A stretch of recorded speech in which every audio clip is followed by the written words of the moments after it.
자, 이제 우리 말씀 같이 볼까요? 마가복음 11장 12절부터 25절까지입니다.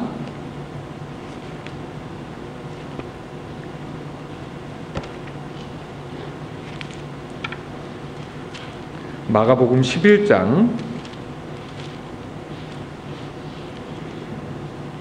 12절부터 25절까지의 말씀입니다. 조금 길긴 하지만 우리가 한 절씩 교독하도록 하겠습니다.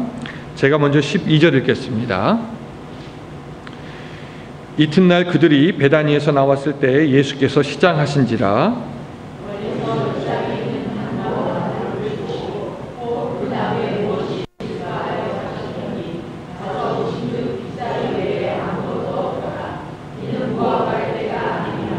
예수께서 나무에게 말씀하여 이르시되 이제부터 영원토록 사람이 내게서 열매를 따먹지 못하리라 하시니 제자들이 이를 듣더라.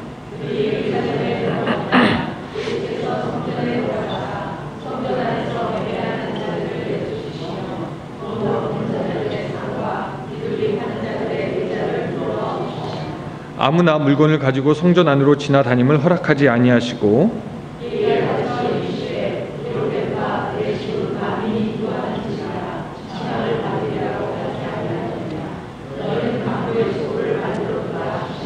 대제사장들과 서기관들이 듣고 예수를 어떻게 죽일까 하고 꾀하니 이는 무리가 다 그의 교훈을 놀랍게 여김으로 그를 두려워하밀러라. 그들이 아침에 지나갈 때 무화과 나무가 뿌리채 마른 것을 보고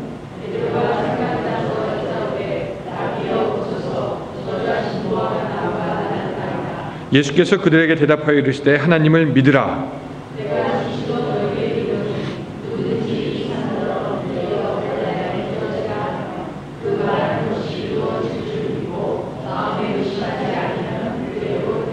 그러므로 내가 기도하고 구하는 것은 받은 줄로 믿으라. 그리하면 너희에게 그대로 되리라.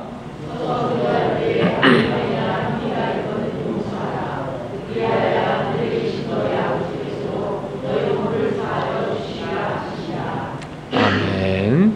할렐루야. 예, 하나님의 사랑과 은혜가 오늘 오신 여러분들과 또한 수암 밑에서 예배하시는 분들과 또한 인터넷으로 듣는 그 모든 분들에게 함께하기를 주님의 이름으로 축원합니다. 예.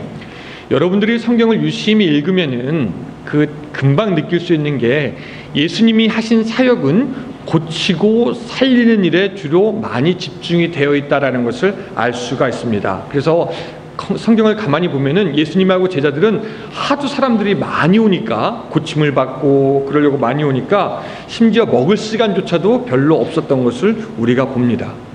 근데 오늘 본문을 곰곰이 보다 보면은 오늘 예수님은 그동안 예수님께서 하셨던 일이 아니라, 즉 살리고 고치는 일이 아니라 오히려 죽이는 일을 하는 것을 볼 수가 있습니다.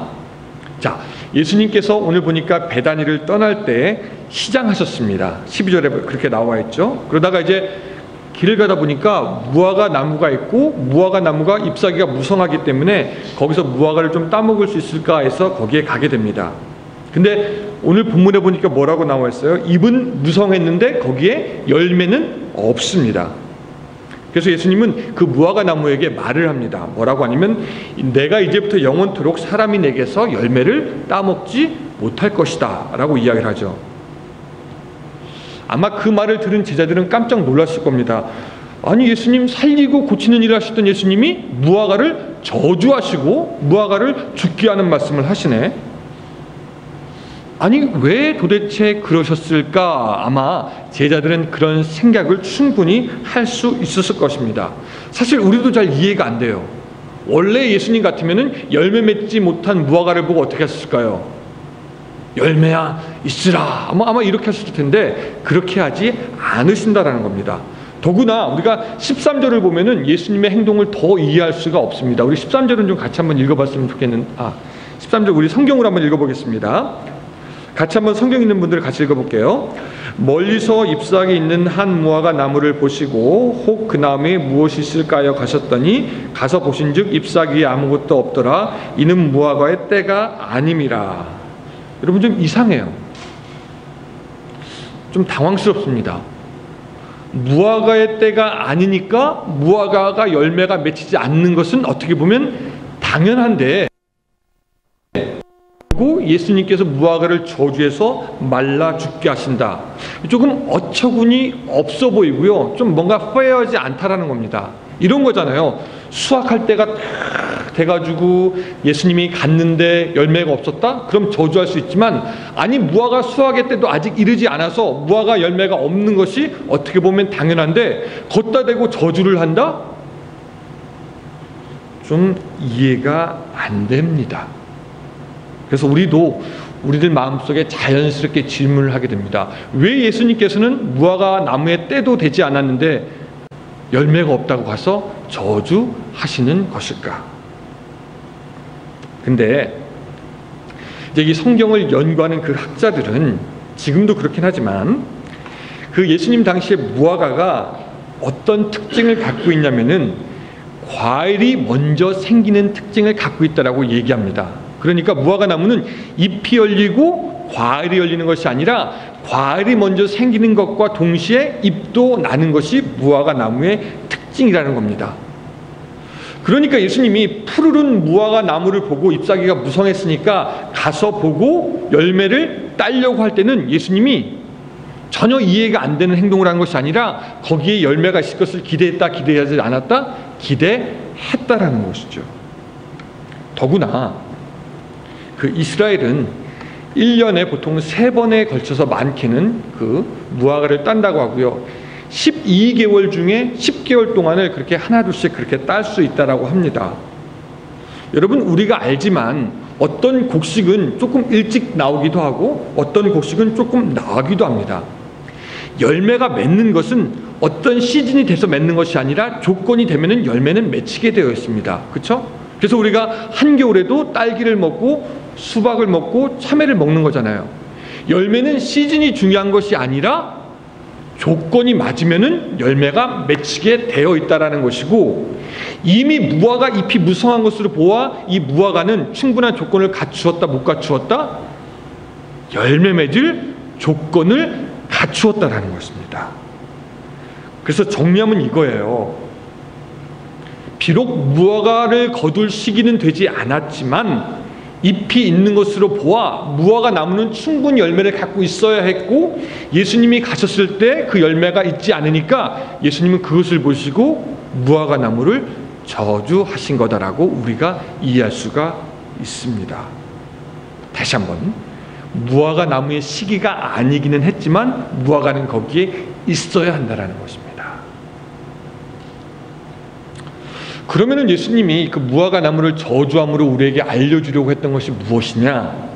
첫 번째는 뭐냐면 사실 이스라엘에 대한 경고입니다. 우리가 잘 알다시피 무화과 나무는 이스라엘을 대변하고 상징합니다.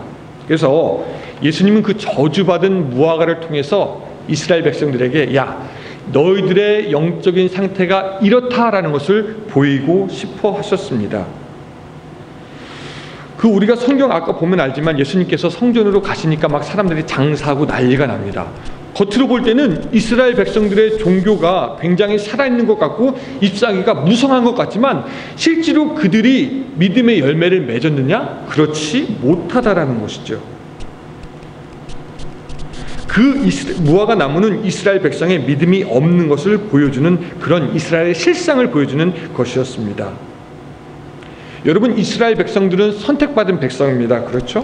하나님께서 모든 것을 주시고 내가 너희의 아버지라고 말씀하셨습니다. 내가 너의 목자고 내가 너의 공급자고 내가 너의 상급이다라고 말하지만 그들은 하나님을 믿고 따르고 순종하지 못하고 그 길에서 떠나서 하나님을 배역하게 됩니다. 선택을 받았고 은혜를 누리고 호의를 입었지만 하나님 앞에 아무런 열매를 맺지 못하고 결국 이 땅에 오신 예수님까지 십자가에 못 박게 하는 것이 이스라엘 백성의 영적인 현실, 즉 죽어가는 무화과와 똑같다라는 것을 예수님께서는 그들에게 보여주려 했던 것입니다.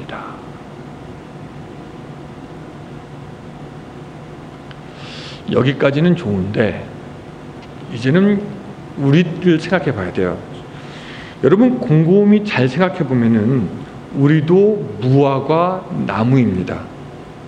하나님이 우리를 부르시고 우리에게 복을 주었습니다.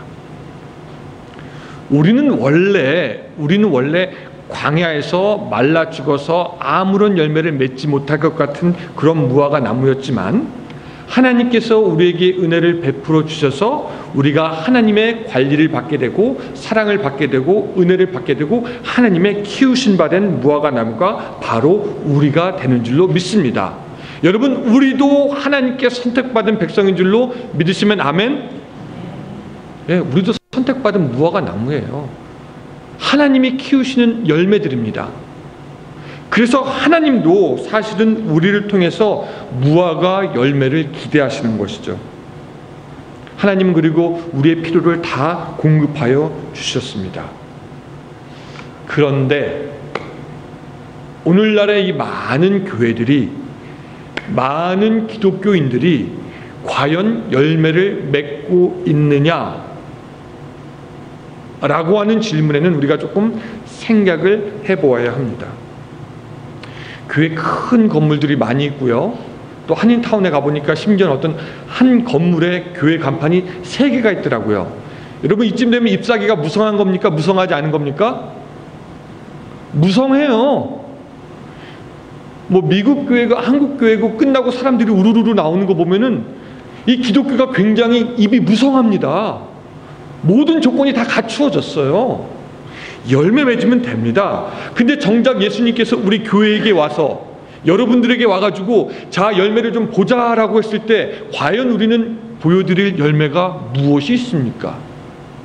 특별히 미국 안에 있는 한인교회들이 어떤 열매를 주님께 보일 수 있겠습니까? 아니, 그렇지 않더라도 여러분들의 삶은 어떠세요? 2019년 동안 나는 이런 열매를 맺었습니다라고 하나님께 보일 열매가 여러분들은 있으십니까?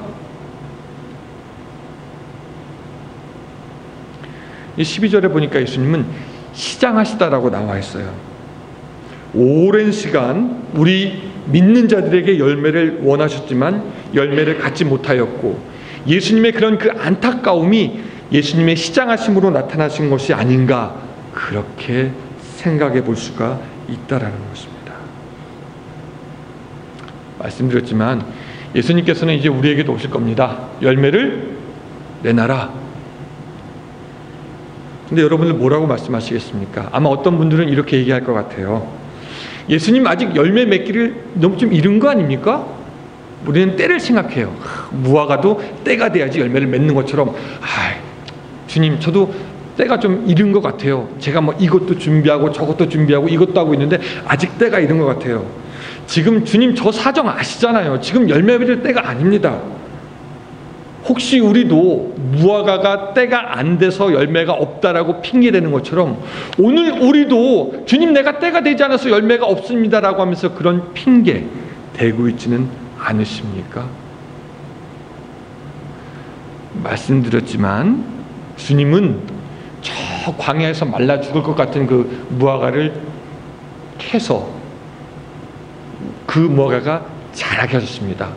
오늘 우리의 심령 죽을 수밖에 없는 심령들이지만 하나님께서 함께 하시고 은혜 베풀어 주셨습니다. 그리고 우리에게 뭘 원하십니까? 열매 원하시는 것입니다. 그 열매 여러분들 가지셨습니까? 그런 의미에서 볼 때 이 세례 요한이 한 말이 우리를 두렵게 합니다. 이미 도끼가 나무 뿌리에 놓였으니 좋은 열매를 맺지 아니하는 나무마다 찍혀 불에 던지우리라. 회개에 합당한 열매를 맺으라고 우리에게 말씀하고 있습니다. 때가 안 돼서 열매가 없습니다. 아니라는 겁니다. 그래서 우리는 2000년 전에 있었던 이 이야기가 제자들에게 해당되는 얘기가 아니라 사실은 우리에게 해당되는 얘기다라는 것을 우리가 깨달아야 합니다. 우리도 막연하게 그렇게 생각해요. 그냥 때가 되면 열매가 맺히겠죠. 내가 지금 신앙생활을 하고 있으니까, 또 우리 자녀들이 지금은 뭐 신앙생활 안 한 것 같아도 언젠가는 돌아오겠죠. 그러면서 우리는 때 타령을 합니다. 언젠간 되겠죠. 언젠간 되겠죠. 그러나 주님은 지금 보시자고 하는 것입니다. 우리의 달란트나 능력이나 연륜이나 우리의 경험이나 이 모든 것을 통하여서 지금 내가 하나님 앞에 열매가 있느냐 없느냐 주님께서 보시는 것이죠. 어떤 분들은 또 이렇게 생각해요. 그래도 좀 주님께 좀 큰 거를 보여야 되지 않겠습니까? 라고 하면서 남들이 하지 못한 큰 희생, 무언가를 포기하고 하나님께 큰 거를 드려야 되겠다라고 생각하는 그런 사람들이 있는데, 우리가 기억해야 될 것이 무화과의 열매는 별로 크지 않다라는 겁니다. 여러분, 무화과 열매가 얼마나 하죠 보통? 이만합니까? 예, 굉장히 조그마잖아요. 주님은 어쩌면 우리에게 눈에 보일 이런 큰 헌신과 큰 결단을 요구하는 것이 아니라, 어쩌면 지금 내가 당장이라도 열매 맺을 수 있는 그 무화과 나무 열매를 찾으시는지도 모르겠습니다. 인도에는 이런 얘기가 있다라고 그래요. 어떤 사람이 이제 손님을 집으로 이렇게 초청했는데, 이제 그 초청할 날이 됐는데 이 손님한테 뭐를 대접하는 게 좋을까 고민을 했다라고 합니다. 그러다가 자기 집에 그 소가 있는데 그 소가 이렇게 주는 좋은 우유가 있어서, 그 우유를 오는 손님들에게 대접했으면 좋겠다라고 해서 우유를 대접해야 되겠다라고 생각했어요. 근데 생각하기를 어떤 생각을 했냐면, 매일매일 우유를 짜면은 그것을 보관할 곳도 없지만 그 신선한 우유가 상해질 수 있으니까 어떻게 하면 사람들에게 신선한 우유를 줄까 하다가 무릎을 딱 치고, 맞다! 개보린이 아니죠. 딱 무릎을 치고 생각합니다. 뭐냐면은 젖을 짜지 말고 그 암소의 뱃속에다가 그냥 젖을 저장해 놓자. 그리고 손님이 오는 그날 왕창 짜내면 될 것이다 라고 그런 생각을 했다라고 합니다. 그리고 그 남자는 새끼 소를 당장에 떼어놨습니다. 그리고 그 파티가 오는 날에 맞춰가지고 끝까지 젖을 짜고 있지 않다가 드디어 큰 파티를 열었습니다. 사람들이 집에 옵니다. 당신 집에 좋은 우유가 있다면서 그거 언제 먹게 해줄 거요? 그 사람이 의기가 양양해가지고 소를 데리고 옵니다. 그리고 젖을 짜려고 합니다. 어떻게 됐을까요? 여러분, 젖이 나왔을까요? 나오지 않았을까요? 암소의 뱃속에 저장해 놓은 우유라는 것은 있지 않은 것이죠. 오히려 그날 조금씩 짰다라면, 그래서 어리석지 않습니까? 그날 할 수 있는 그 모든 것을 하지 않았다라는 것이죠. 오늘 우리도 주님, 나는 이게 큰 열매 때가 되면요, 이 큰 열매 하나님께 드리겠습니다. 뭐 불가능한 것 한번 해보겠습니다. 목사님 기대하세요. 이거 좋지만 지금 바로 내가 맺을 수 있는 그 조그만 무화과 열매 맺는 것, 그것이 바로 오늘 주님께서 우리에게 원하시는 것인 줄로 믿습니다.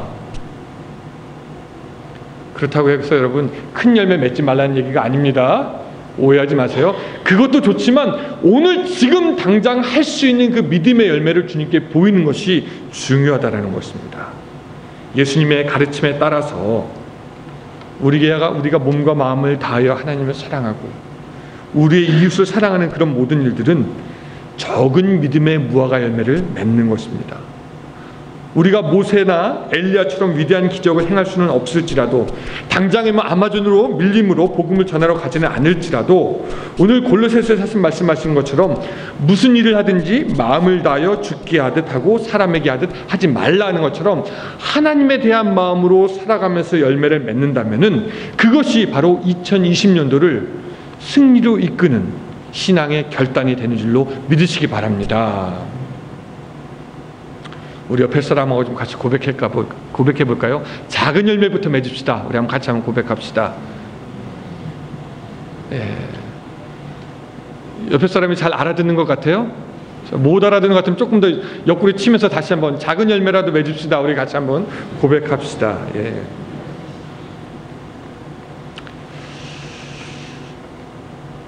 그리고 이제 그 다음 날이 됐습니다.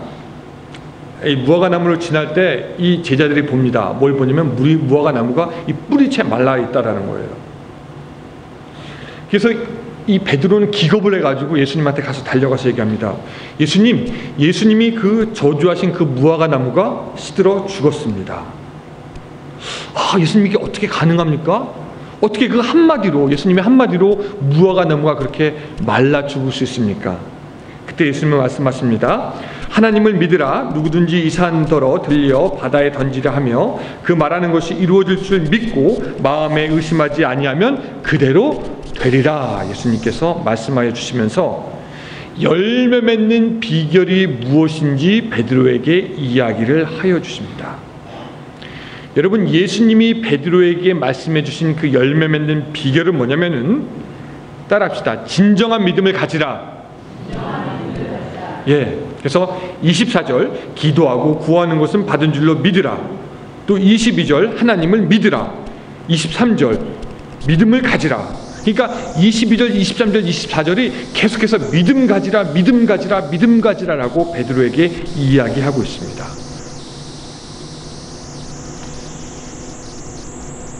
우리가 우리들의 삶 속에서 열매를 맺는 비결은 믿음을 갖는 것입니다. 믿음. 근데 이제 문제는 뭐냐면은 잘 들어보세요. 사람들이 믿음을 얘기할 때 자기의 바램이 믿음인 줄로 착각하는 사람들이 굉장히 많다라는 것입니다. 예전에도 한번 말씀드렸지만 사람들은 자기의 강렬한 바램과 강렬한 소원이 자기의 믿음인 줄로, 물론 바램이 믿음의 촉매 역할을 하기는 하지만 정확히 따지면 그 바램과 믿음은 같은 것이 아닙니다. 학생들이 시험을 앞두고 얼마나 걱정이 될까요? 좋은 성적을 받고 싶어 할 겁니다. 그 좋은 성적을 받고 싶어 가지고 간절하게 기도하면은 좋은 성적이 나올 것을 여러분들 생각하십니까? 대학 지나갈 때 자녀들이 좋은 성적 얻어야 되니까 어머니들도 기도하더라고요. 목사님, 저는 믿음을 갖고 기도해요. 그래서 좋은 성적 받을 줄로 믿습니다. 근데 그게 여러분 생각해보세요. 그게 믿음이에요? 아니면 바램이에요? 자기가 믿는다고 하지만 사실은 그것은 바램입니다. 여러분, 바램대로 이루어지면은 좋은 대학 못 갈 사람들이 없겠죠. 어머니까지 간절하게 기도한다고 해서 그것이 전교 1등이 되지 않습니다. 여러분, 우리는 소원이 있어요. 어떤 소원들은 우리가 살아가는 것과 관계가 있습니다. 주님, 나 좀 병이 났으면 좋겠어요. 아니면 좀 형편이 좋아졌으면 좋겠습니다. 아니면 자식에게 이런 문제가 있습니다. 이런 문제들도 있을 수 있고, 또 뭘 더 가져야 되겠다. 이런 것도 있을 수 있습니다. 또 어떤 바램이나 열망이나 소원은 굉장히 가치가 있는 것도 있습니다. 나는 나라를 지키고 싶습니다. 라든지 나는 누군가를 위해서 무엇을 하겠습니다. 교회 부흥하기를 간절히 원합니다. 여러분이 굉장히 귀하고 아름답고 좋은 것입니다. 목사님 새해에는 하나님을 더 사랑하고 싶습니다. 여러분 다 좋은데 그 바램들이 믿음으로 꼭 나아가지는 않는다라는 것이죠. 열망이나 바램이나 소원은 상황에 따라서 불타오를 때도 있고 꺼질 때도 있습니다. 성경을 읽고 싶은 열망 여러분들 다 있으시죠?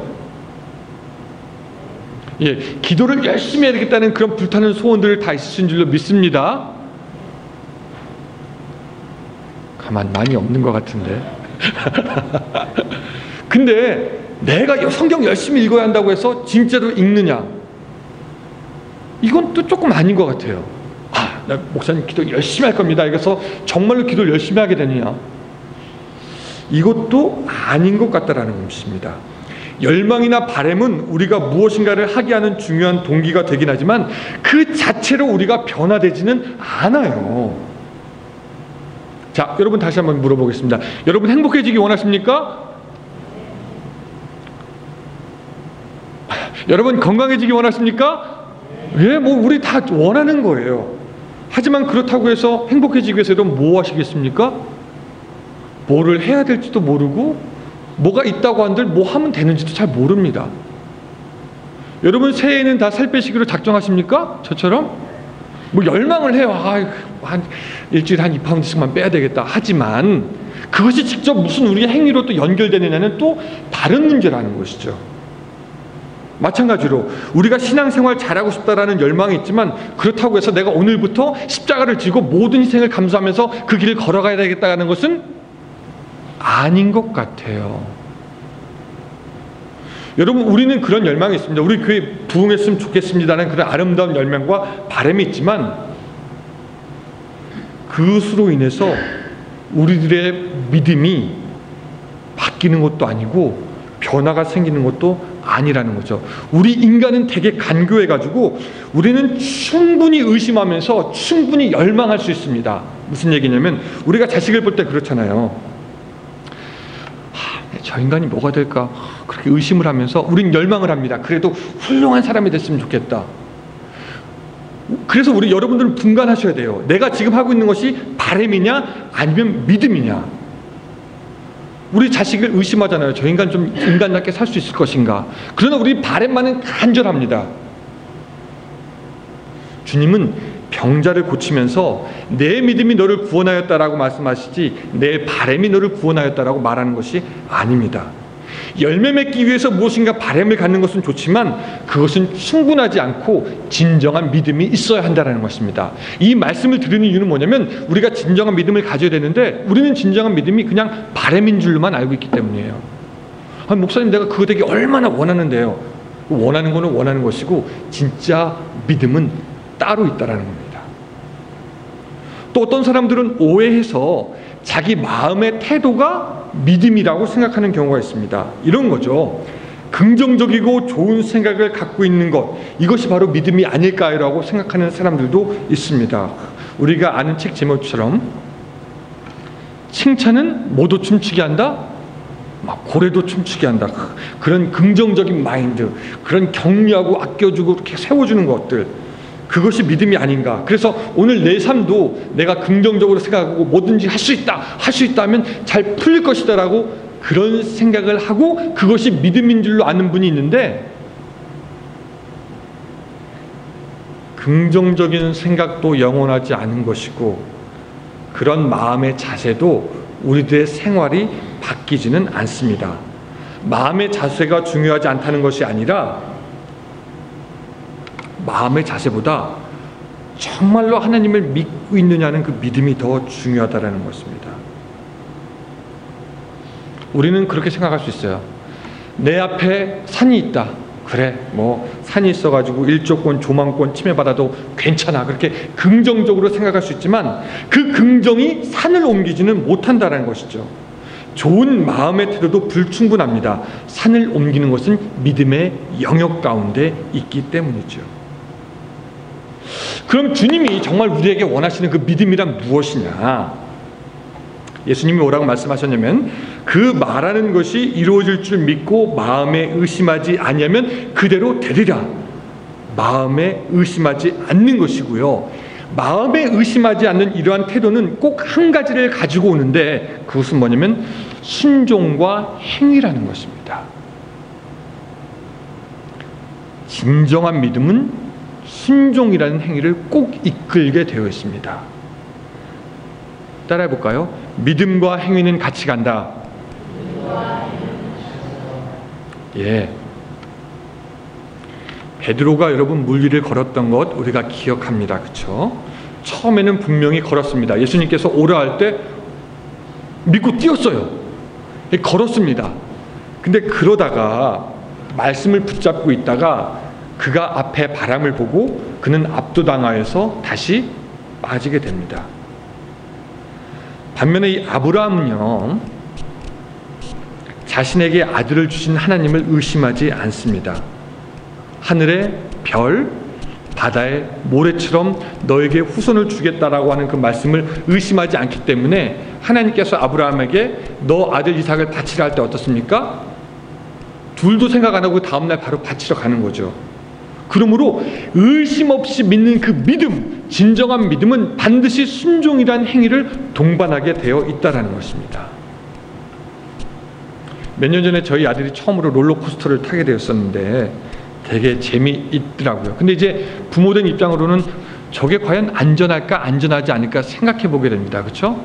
여러분 당연해요. 안전하다고 생각하면은 타게 하고 저게 왠지 안전하지 않다라고 생각되면은 타게 하지 않습니다. 의심이 가면은 안 하게 되거든요. 반대로 믿으면은 하게 되어 있습니다.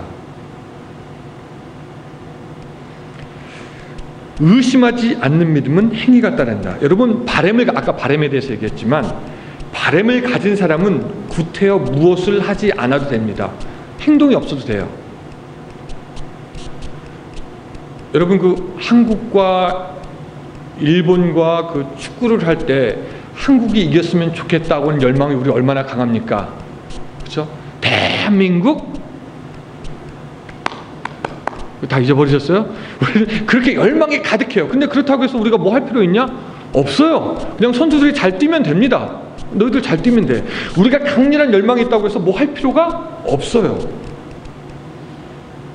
또 긍정적인 마음의 자세를 가진다고 해서 우리가 뭐 할 필요가 없습니다. 그냥 마음의 자세를 가지면 돼요. 앞에 큰 산이 있어도 좋아. 난 긍정적으로 생각할 거야. 그런데 믿음이 있는 사람은 틀립니다. 무엇을 꼭 하게 돼 있어요. 자식 바치라고 한다고 해서 그 다음날 바로 바칩니다. 여자의 몸으로 왕에게 먼저 가는 것은 죽는 건데 에스더는 죽으면 죽으리라 그냥 갑니다. 기도하면 죽는다고 해도 다니엘은 어떻습니까? 오히려 2층으로 올라가서 창문을 열어놓고 자기 고향을 향해서 하루에 3번씩 기도합니다. 7번 돌아야지 여리고성 무너진다 하니까 그냥 돕니다. 7번 요단강 가서 씻어야 된다고 하니 그냥 가서 씻습니다. 그러니까 진정한 믿음은 어떤 행위가 꼭 순종행위가 동반되는 것이 진정한 믿음이고 바로 그 믿음 가운데 하나님께서 역사하시는 그 역사와 기적이 있는 줄로 믿습니다. 그래서 구체적인 행위가 있는 그 믿음, 진정한 믿음에 대해서 야고보는 이렇게 설명합니다. 들어보세요. 우리 조상 아브라함이 그 아들 이삭을 제단에 바칠 때 행함으로 의롭다 하심을 받은 것이 아니냐? 내가 보거니와 믿음이 그의 행함과 같이 일하고 행함으로 믿음이 온전하게 되었느니라 라고 말씀하시면서 주님이 말씀하시는 그 믿음, 산이 들려서 바다에 빠질 것이다 라고 해도 의심하지 않는 그 믿음은 우리의 행위와 순종이 뒷받침되어지는 믿음입니다. 자, 이쯤 되면 이제 정리가 됩니다. 주님께서 원하시는 믿음은 행위를 이끄는 믿음이고 움직이는 믿음입니다. 그래서 믿음은 우리의 머리와 가슴에서 완성되는 것이 아니라 우리의 팔과 다리를 통해서 우리의 순종으로 완성되는 것이 믿음인 줄로 믿습니다. 바램도 믿음이 아니고 희망사항도 아니고 마음의 태도도 아니고 온전히 순종을 이끄는 그 믿음이야말로 하나님의 기적을 경험할 수 있는 그런 믿음이 되는 것입니다. 문제는 우리는 그렇게 생각해요. 뭐 내가 아무리 기도한들 산이 바다로 들어가서 빠지겠어 라고 하면서 의심하고요. 산아 움직였으면 좋겠다 그렇게 받은 바램만 가지고요. 산이 있어도 괜찮아 긍정적인 생각을 갖고 하나님과 동행하지 않으니 바램은 있지만 열매가 없고 열망은 있지만 믿음의 수확은 없습니다. 그리고 때 타령을 합니다. 때가 돼야지 열매가 맺히는데 때가 돼야지 열매를 맺히는데 그래서 선택받은 이스라엘 백성들은 결국 멸망당하게 됩니다. 그들에게는 믿음이 없었고 순종으로 하나님께 나아가는 것이 없었기 때문입니다. 마찬가지로 오늘 우리에게도 순종하는 믿음이 있지 않는다면 우리 역시 조그만 무화과 나무 열매도 맺지 못하게 될 것입니다. 우리는 때 타령을 하지만 이미 하나님께서 우리에게 은혜 주시고 모든 것을 다 공급하여 주셨습니다. 열매 맺는 것은 때가 돼서 열매 맺는 것이 아니라 공급하는 것이면 맺어지게 되어 있다는 것이죠. 그래서 무화과 나무를 살리는 것은 순종하던 믿음, 행위가 되는 것이고, 무화과 나무를 죽이는 것은 행위가 없는 믿음이요 순종치 못하는 믿음이 되는 것입니다. 2019년도를 마무리하면서 어떤 말씀을 여러분들에게 드릴까 고민을 많이 했습니다. 그리고 2020년도 새롭게 열어가면서 어떤 말씀으로 우리가 나아가야 될까. 그런데 우리가 계속 요한계시록 이렇게 살펴보았지만 결국 주님은 우리에게 열매를 원하시는 것 같습니다. 너 무엇을 했느냐? 무엇을 하였느냐? 주님께서 열매를 원하실 때, 주님, 제가 순종으로 이런 믿음을 하나님께 보였습니다. 그 열매를 내어드릴 수 있었으면 좋겠습니다, 여러분. 지금까지 믿음에 대해서 착각하고 오해해서 열매를 맺지 못했다 하더라도 바로 오늘부터는 조그만 열매라도 순종의 믿음으로 하나님께 나아감으로 열매 맺어서 주님이 달라 하실 때 기쁘게 믿음의 열매 보여드릴 수 있는 그런 여러분들의 삶이 되시기를, 그래서 축복받는 2020년도가 되시기를 주님의 이름으로 축원합니다. 우리 옆에 사람이랑 같이 고백합시다. 우리 진정한 믿음으로 나아갑시다. 한번 고백할까요? 우리 시간에 같이 한번 기도할까요? 우리 다 같이 눈 감고 한번 기도할 때, 주님, 오늘 나에게 진정한 믿음 주시옵소서. 행위가 동반되는 믿음 주시옵소서. 바램과 열망과 긍정적인 삶의 태도뿐만 아니라 하나님의 말씀을 믿고 의심하지 않는 순종하는 그 믿음 나에게 주셔서 승리하게 하여 주시옵소서. 우리 한번 같이 기도하겠습니다. 사랑과 은혜가 충만하신 하나님 아버지, 오늘 우리에게 믿음을 주시옵소서.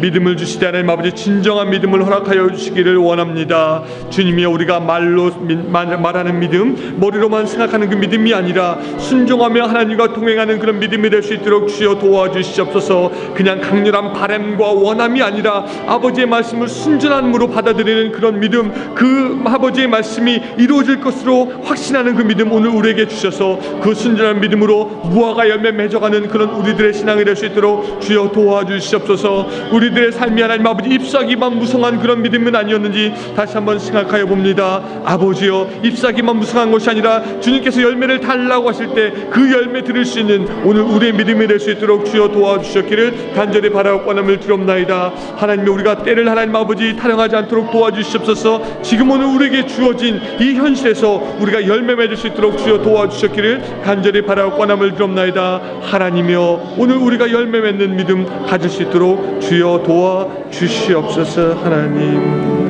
도와주시옵소서. 주님, 우리들의 삶이 입은 무성해 보였지만 정작 열매가 없는 삶은 아니었는지 다시 한번 생각하여 봅니다. 이제는 겉으로 보여주는 입이 아니라 순종의 행위로서 열매 맺는 그 열매 우리 가운데 있게 하여 주시옵소서. 주님께서 오셔서 열매를 달라 하실 때 주님 여기 있습니다 보여드릴 수 있는 2020년도가 되도록 주님 우리를 지켜 주시옵소서. 예수님의 이름으로 기도드리옵나이다. 아멘. 이제는 우리 구주 예수 그리스도의 은혜와 하나님의 사랑과 성령님의 감화 감동하심이 잎사귀가 아닌 순종의 열매를 따르며 2020년도도 헌신하기 원하는 모든 성도들과 함께 하시기를 간절히 축원하옵나이다. 아멘.